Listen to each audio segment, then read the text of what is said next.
नमस्कार साथियों, मैं वन रक्षक कपिल शर्मा। साथियों, आज हम यह जानेंगे कि मध्य प्रदेश वन रक्षक का क्या कर्तव्य रहता है। उसकी अगर तैनाती हो जाती है, अगर कोई बंदा वन रक्षक बन जाता है तो उसकी क्या क्या ड्यूटीज रहती हैं, उसके क्या क्या कर्तव्य रहते हैं और उसे किस तरीके की जॉब मिलती है, किस तरीके की उसको जॉब करनी पड़ती है। तो साथियों, आज हम जानेंगे वन रक्षक की जॉब प्रोफाइल, जो उसकी क्या जॉब प्रोफाइल रहती है, उसके क्या कर्तव्य रहते हैं, उसको कहाँ कहाँ तैनात किया जाता है और किस तरीके से अपना ड्यूटी करता है। साथियों, आज की वीडियो बहुत इंटरेस्टिंग होने वाली है। आप लोग वीडियो देखने के बाद यही बोलेंगे कि सर हमें वन रक्षक ही बनना है। इतनी इंटरेस्टिंग जॉब है वन रक्षक कि आपको बहुत ही ज़्यादा नॉलेज इस वीडियो में मिलने वाली है वन रक्षक के प्रति।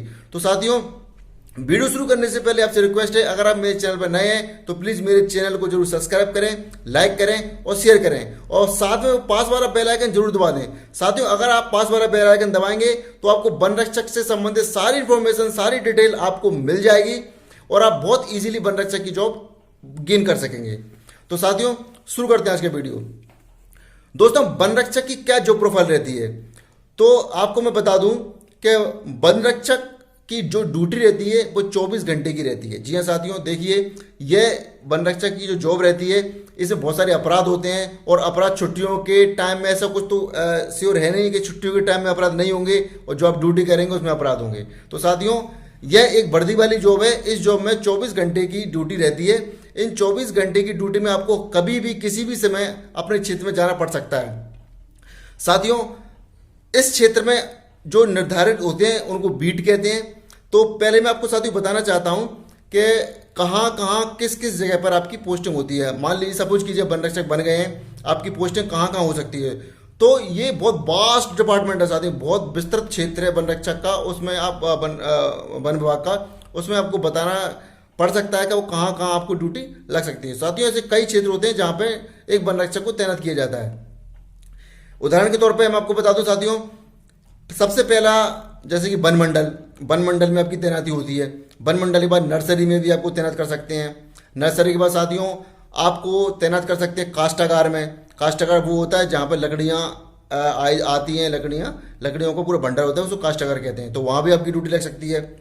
काष्ठागार के बाद साथियों फिर आता है अपना नेशनल पार्क। नेशनल पार्क में भी आपकी तैनाती कर दी जाएगी। नेशनल पार्क के बाद साथियों फिर सेंचुरी में आपकी तैनाती हो जाएगी। साथियों, इन सब जगह पे आपकी तैनाती होगी अगर आप वन रक्षक बन जाएंगे उसके बाद। तो साथियों, ये हर प्रकार से, हर दृष्टि से बहुत इंपॉर्टेंट है, क्योंकि अगर आप साइंस फील्ड से हैं तो आप मृदा संरक्षण क्षेत्र में जा सकते हैं। वहाँ पर मृदा की जांच होती है, किस तरीके से उपजाऊ मिट्टी बनती है, कहाँ कहाँ मिट्टी की उर्वरकता नापी जाती है, वहाँ भी आप जा सकते हैं।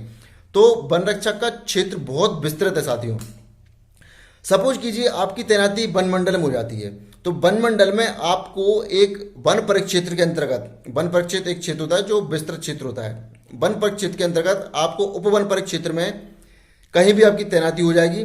जहां पर आपकी तैनाती होगी आपके पर्टिकुलर एरिया दे दिया जाएगा। उस पर्टिकुलर एरिया को साथियों बीट कहते हैं। बीट एक ऐसा क्षेत्र होता है जहां पर आपको तैनाती आपकी होगी और उसी बीट में आप साथियों ड्यूटी कर सकेंगे। तो बीट में कुछ कंपार्टमेंट होते हैं।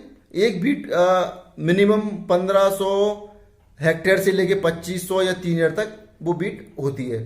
तो उस बीट के अंदर आपको निगरानी करनी होती है। 24 घंटे की आपकी ड्यूटी होती है। उस 24 घंटे की ड्यूटी में आपको साथियों क्षेत्र में कहीं उत्खनन तो नहीं हो रहा है, अतिक्रमण तो नहीं हो रहा है, कहीं कोई जंगल काटा तो नहीं जा रहा है। ठीक है साथियों, ये सब चीजें आपको क्षेत्र में देखनी पड़ती हैं।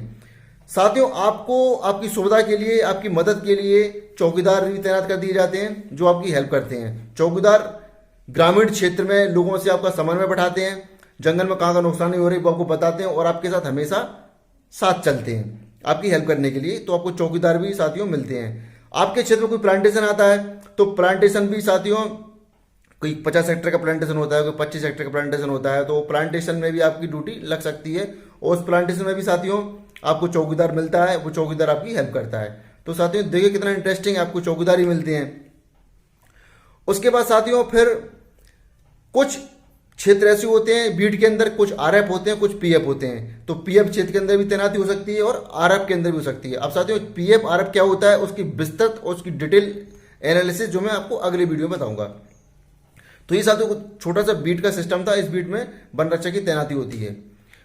वन रक्षक को बहुत से कर्तव्य दिए जाते हैं, जैसे कि प्लांटेशन में पौधे लगाना, जंगली जानवरों की रक्षा करना, पेड़ पौधों की रक्षा करना, उनकी जो फ्लोरा एंड फौना होते हैं। तो साथियों ये बहुत बड़ा ईश्वर का आशीर्वाद है कि आपको इस तरीके का काम मिल रहा है कि आप जंगल की रखवाली कर रहे हैं, खेती की रखवाली कर रहे हैं। ये एक पुण्य का काम भी है और आपको इस पुण्य के तो पैसे ही मिल रहे हैं क्योंकि आपकी ड्यूटी इस चीज में लगी हुई है और आप वन रक्षक हैं। तो ये बहुत अच्छा काम है साथियों, इसको करते। ये काम तो वैसे भी लोगों का होता है, पेड़ पौधे लगाना, जंगल की रक्षा करना, बारिश के मौसम में बारिश पेड़ पौधे लगाएंगे, अच्छी बारिश होगी। तो ये सबका एक जनरल एक तो ड्यूटी भी सबकी रहती है, तो होना भी चाहिए, कर्तव्य होना चाहिए। और आपको तो ईश्वर ने खुद चुना है इस जॉब के लिए, तो ये बहुत अच्छी जगह है और बहुत अच्छी पोस्ट है साथियों।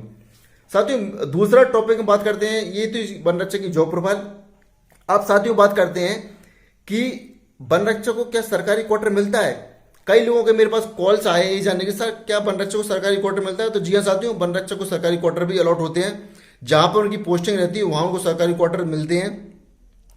कहीं कहीं जैसे कोई बहुत बड़ा रिमोट एरिया जो होता है, कोई वन रक्षक नहीं वहाँ रहना चाहते हैं तो वो पर्सनल अपने सरकारी ना छोड़ करके वो प्राइवेट भी रह सकते हैं। उसमें कोई उसमें वो नहीं है कि नहीं आपको सरकारी क्वार्टर में ही रहना है, ऐसा कोई कंपलसरी नहीं है। आप सरकारी क्वार्टर में भी रह सकते हैं, वो भी आपको अलाउड होते हैं। ठीक है साथियों, सरकारी क्वार्टर के बाद अगली जानकारी जो लोगों ने मुझसे ज़्यादा पूछने की कोशिश की है कि सर वन रक्षक की सैलरी क्या होती है, क्या वन रक्षक क्या सैलरी से स्विच कर सकता है, क्या इसकी जो सैलरी रहती है। तो साथियों वन रक्षक की शुरुआत होती है, उसकी बेसिक पे होती है 19,500 की बेसिक पे रहती है। उस बेसिक पे में साथियों आपके बहुत सारे भत्ते जुड़ जाते हैं। उन भत्तों को महंगाई भत्ता होता है और भी बहुत सारे अलाउंसेज होते हैं, वो जोड़ करके आपका शुरुआत में साथियों आपकी सैलरी होगी 21,000 से लेकर 22,000 रुपये। 21 से 22,000 तक की आपकी सैलरी स्टार्टिंग में होगी। ईयर टू ईयर इंक्रीमेंट भी रखते हैं, जैसे साल बढ़ती जाती है आपकी कुछ परसेंटेज बढ़ता जाता है। ठीक है साथियों, तो वो क्या है कहीं महंगाई भत्ता ही बढ़ता है तो आपके साथियों सैलरी धीरे धीरे इंक्रीज होती है। मतलब आप मान के चलिए कम से कम 500 से 700 रुपये आपके हर साल इंक्रीज होते रहते हैं, तो धीरे धीरे आपकी सैलरी भी बढ़ जाएगी।